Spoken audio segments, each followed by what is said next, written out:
আব্বা, ওই আব্বা, গরু বলে ঘাস খানা মাঠে খুব দেখা হেলতাছে। ওই কি হইছে ক? আব্বা সাইকেল কিনা দেও তাড়াতাড়ি, নাইলে আজকে হইয়া যাইবো মারামারি।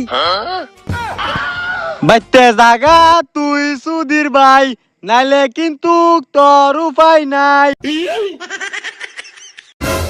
হই কি হইছে? এনে এত আওয়াদানি কেন?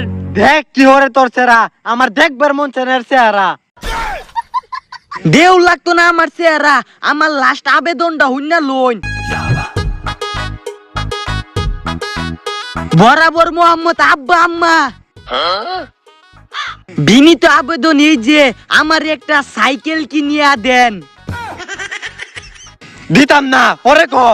বরাবর আব্বা, একটা সাইকেলের দাম হচ্ছে 10,000 টাকা, আর আপনি যদি সাইকেল না কিনিয়া দেন তে আমি একটা গাছেতে পড়ে গিয়া 2 কানা হাত ভাঙ্গেলামু, 2 কানা হাত চিকিৎসা করতে লাগবে 20,000 টাকা।